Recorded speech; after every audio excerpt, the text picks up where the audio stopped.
Hello, everyone. So today we are going to be wrapping up our description of dinuclear molecular orbitals. So what we've done so far this semester is we've been able to build up a theory to describe dinuclear systems by mostly focusing on how we can determine the energy of atomic orbitals and use these atomic orbital energies to determine the energies of bonding and anti-bonding molecular orbitals. And using this, we can do enough, we can be able to build up a rough idea of orbital energy diagrams. However, what we've been leaving out is exactly what our molecular orbitals look like. We've only been touching on this tangentially.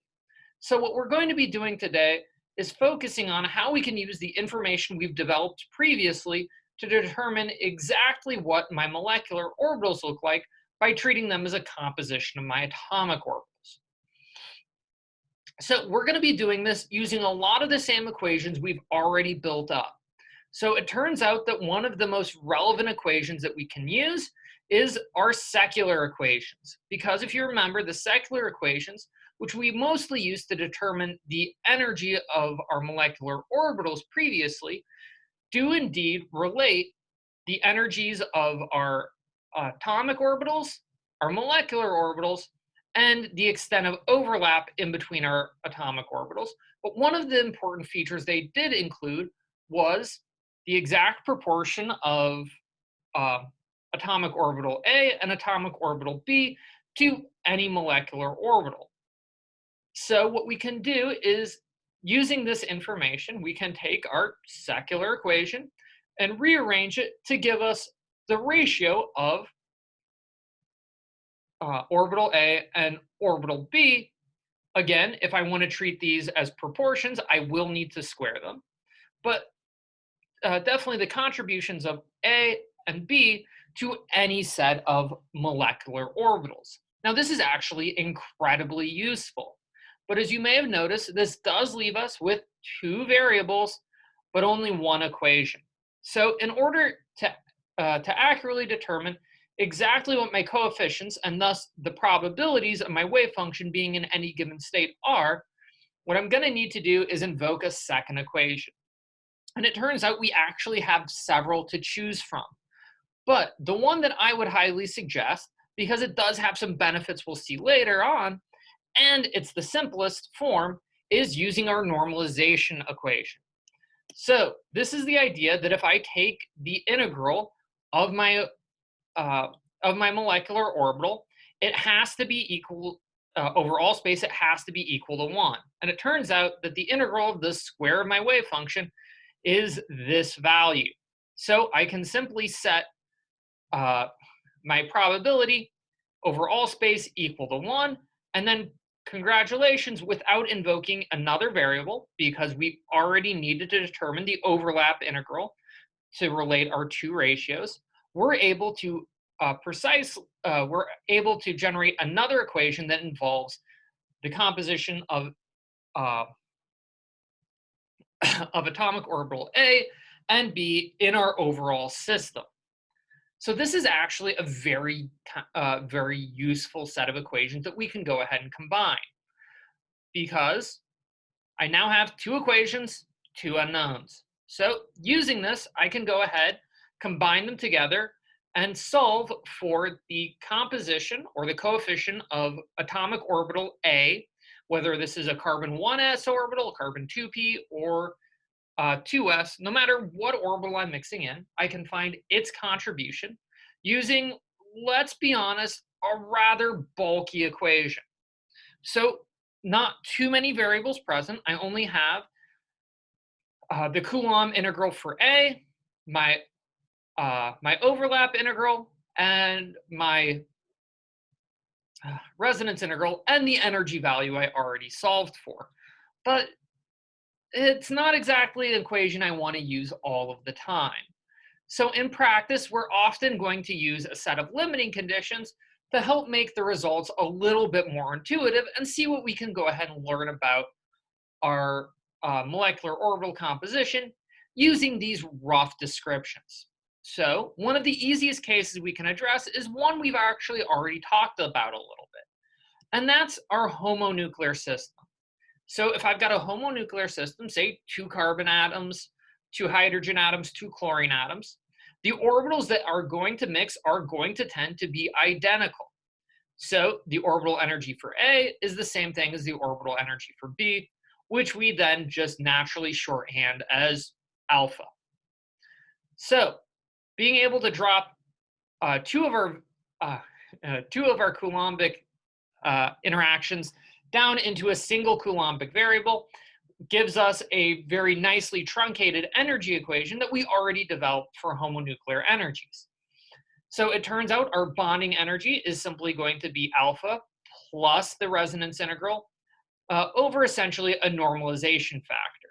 So this is actually going to look rather similar to processes we developed. So we already developed this for a homonuclear system, and this looks rather similar to the orbital energy that we developed more systematically for the hydrogen molecule ion. Now, I will admit the math for this next step can get a little bit long, but we can then plug in this energy value into our full coefficient for A equation on the previous slide. Now I'm going to focus on what it simplifies down to, because it turns out that it simplifies down really quick. Because first of all, as we would expect, the contribution of A and B to our bonding MO is going to be equal. And it turns out that it's equal to 1 over the square root of 2 times 1 plus S. Now, for those of you with a good memory, this might look familiar. There's probably even a couple people who knows where this value is.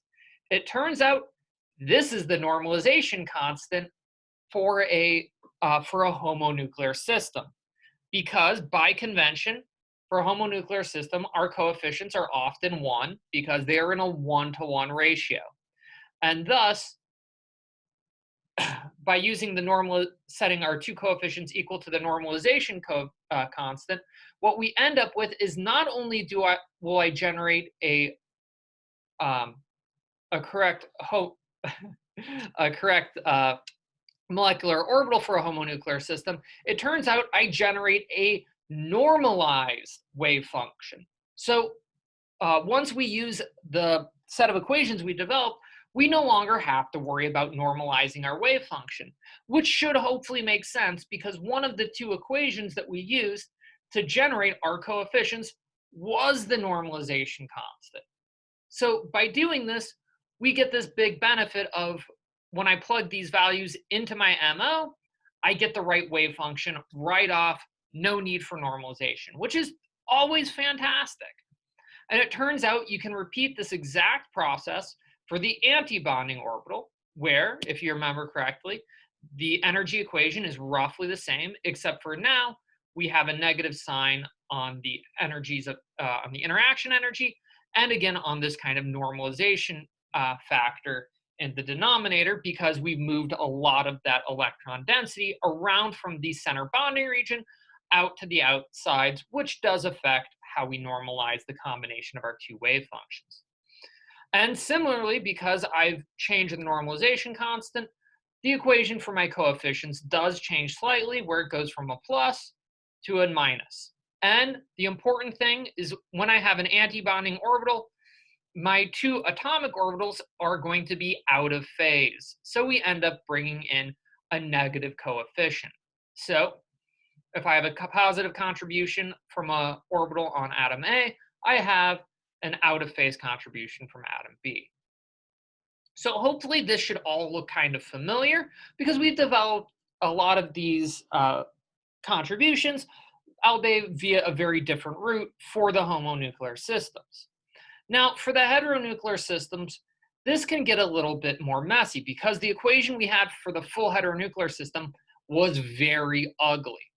So we're going to use an approximation we've already invoked, because when we're talking about hydrofluoric acid, remember, for convenience, we already used a zero overlap approximation. So we set our overlap integral equal to 0.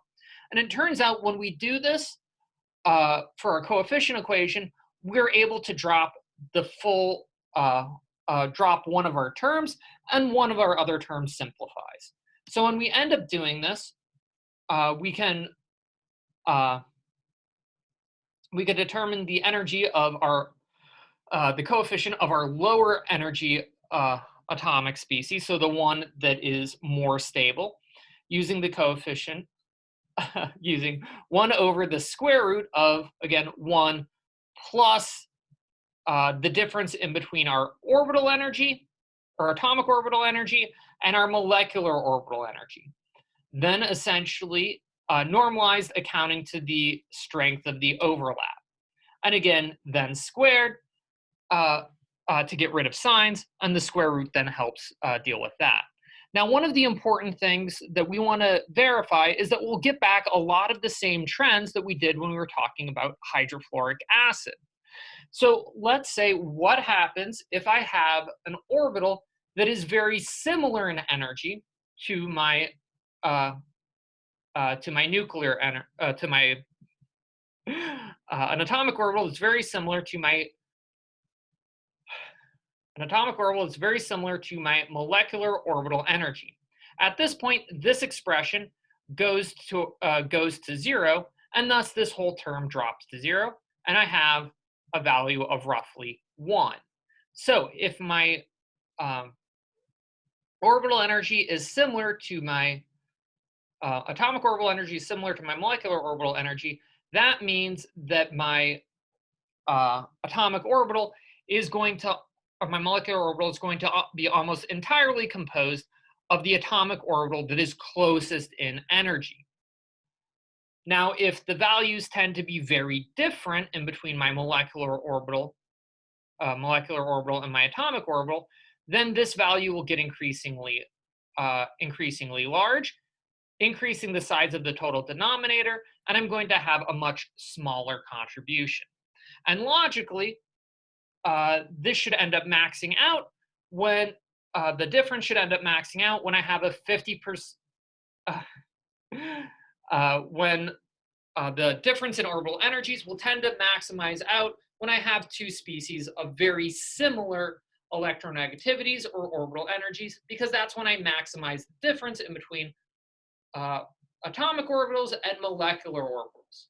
And so thus, the lowest contribution I can ever get off of a diatomic species is 50%. So this ends up indicating that helps verifying that I will have